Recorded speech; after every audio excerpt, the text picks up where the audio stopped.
What's up, guys? Jordan from Blackwater Japan here, and today and yesterday I was kind of messing with the EGR on my 94 SC400. So this is basically more information about an EGR delete on the 1UZ FE. I got my kit from Lextreme. Pretty good kit. You can go lextreme.com and get it yourself, but it comes with everything you need essentially. So this is the old EGR system, and basically it's sat something like this. And see, this valve was actually over here on the video I watched. That guy's was a 95 SC400, I believe, and on mine it's actually switched. So this is just for the EGR, and this one's actually for the fuel pressure regulator. You'll figure it out as you go, which lines to connect and whatnot. It starts to make sense, and then when you start your car and it runs like crap or whatever, then you kind of have to go back over your steps. So he gives you some coolant hose because you got to remove this hose right here, and this hose goes down to, I believe this is some sort of airspeed controller or something like that. Can't remember what they called it. I don't know what it does, but this line goes back here and to back here. So on the other guy's video, I can never remember his name, Kelvin or Cartoon NZ. On his video, he removed this line in the back, claiming it was a vacuum line or an air line, and I almost did that following his instructions, but he was working on an LS400 engine, and I think it was 95 plus as well. So I don't know if they're different on that one, but on this one, this is the coolant line that runs to this sensor here. So, and you'll know that because when you disconnect it, this goes right here, you follow it back and it goes straight into here, into the line right there. And so I just connected that coolant line there, toss that out. With the block off plate, you get rid of that that port for the PCV valve to breathe into. Right now I'm just going to vent it to air. I don't think it's going to be a big deal for the time being. The other thing is the EGR pipe. It's different between models. This is a 94 SC, so mine is just 2 bolts at the top, there's a bolt in the middle, and 2 bolts at the bottom on the passenger headers. It is a bitch. The ones on the back of the manifold, easy. The ones on the headers, pretty simple. But that one bolt in the middle that holds it to the engine, that one sucks. And I've still yet to get that one, so that's kind of where I'm at now. I stopped late last night. And yeah, but I know on some of the newer motors, 95 and up, they're actually 2 separate hoses or metal pipes or whatever.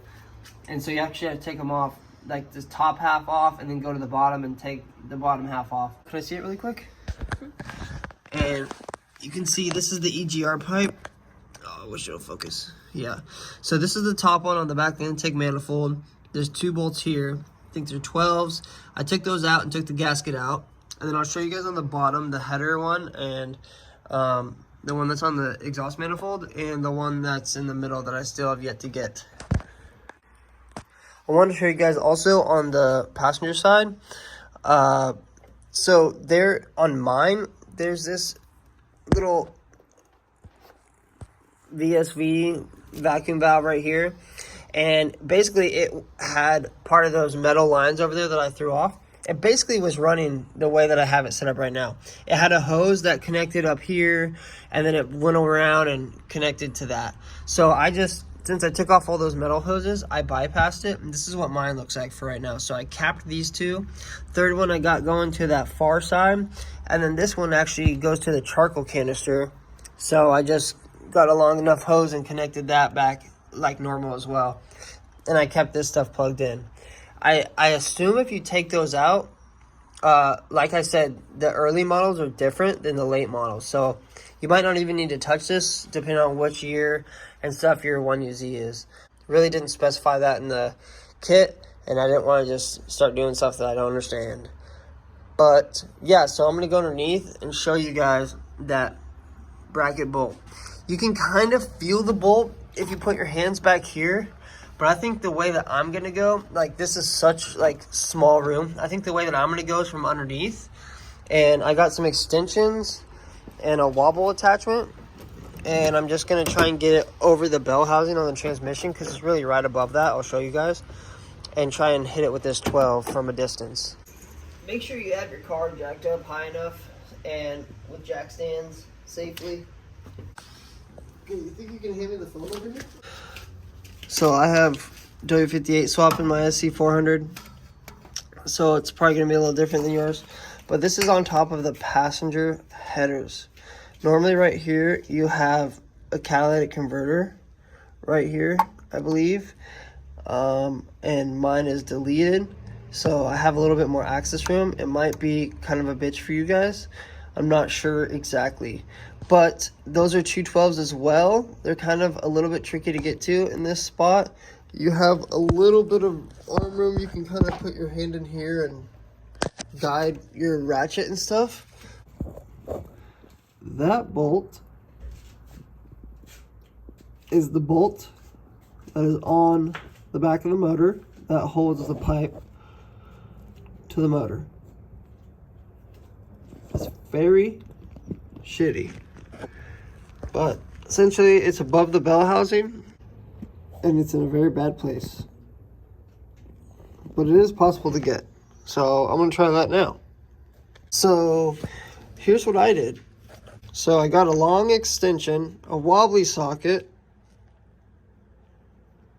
and a 12 mil in my ratchet, and I was able to go above the transmission and grab that guy. So as you can see, I got really lucky. I think people were saying they went from the top, and there's no way I was going from the top. I could not get my hand back there. Finally, this is the guy that's a bitch, okay? You guys saw how I did it. I went from the bottom, stuck an extension with a wobbly attachment, and was able to get up there. So the pipe is now out. Will you light this up, please? No, I'm just kidding. I gotta hit my real pipe though. Don't tell nobody. Now we have these block off plates, and make sure you don't lose the original gasket that was between this, because you're gonna reuse those unless you bought new ones. So the bigger one goes on the exhaust side. You're just gonna set that right on top, and then this guy gave me some freaking stuff to use. These in here, I think, is what he wants me to use. And this one goes at the top, so let's put this one in the top first. Alright, so we got the one on the back of the intake manifold. So he gives you 4 of these little bolts, but you like most people take the studs out of the top 2 right here, unless you want to run more spacers with the bolts that he gives you, because normally this is a stud, the top 2, and you can put multiple washers on and then tighten it, but basically the stud is too long compared to this, so most people just take the studs out and then put these 4 bolts in. But if you do that, then you lose the 2 bolts that are supplied for the back. So the stock ones for the back of the intake manifold are too long. So luckily I found some that were perfect size in my little bolt box and got it all tightened. I'll show you guys. Yeah, you can see that right there, sort of. And now I'm just gonna do the bottom one, and then as far as the EGR, almost everything is done, really. I just gotta button the car back up. Got the plate on there. God, I hate that it's so hard to see. I'm sorry, guys. And the 2 bolts. Tightened it up. Make sure to use your stock gaskets. Now I'm done under here. Alright guys, car is started. Everything's good. I'll go over it once more, all the things I had to do really quick. Okay, so once more. This is a 94 SC400. This should apply to all 92 and 94 1UZs from SC to LS, but there might be small differences. I'm going to show you everything that I did really quickly. So mine doesn't have traction control either. I got rid of the VSV that was right here. This whole EGR thing is gone. Block off plate put there. This one I kept. Left it plugged in because this goes down and around to the fuel pressure regulator thingy, whatever that's called.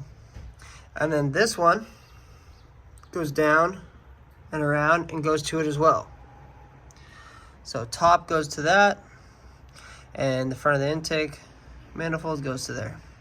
This is a coolant line, comes around here, goes down to this back coolant line down here. Remember, this line did go into the EGR system. There's two, one going this way and then one going to this. So I just deleted that, so I just ran one coolant line all the way through. PCV valve is venting the air right now. I just left this plug for the VSV sitting there. That's it for this side. And then also the EGR pipe, obviously, just take the EGR pipe and block off all the holes. It's pretty simple. So on mine, I have 3. Cap the first 2. This other one goes down to another VSV. Ah, man, you can't really see it. Down there. Right underneath the intake piping. So that first line on the right goes up and over and to this. And the other line on my car goes from the other side up here and around to the charcoal canister. And other than that, that's literally it. Use the Lextreme kit. It's pretty good. And you saw the car's running good. I'm gonna check for codes, see if anything's related to this really quick, but I don't think I'll have any. That's it. Hope you guys liked the video.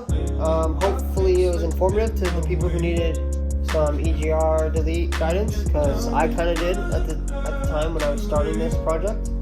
But it's very simple. Did it in my garage. Really, the hardest part is taking the EGR pipe off, but it's very doable. So, anyways, peace. There's no flames left. Rain 9 to 5.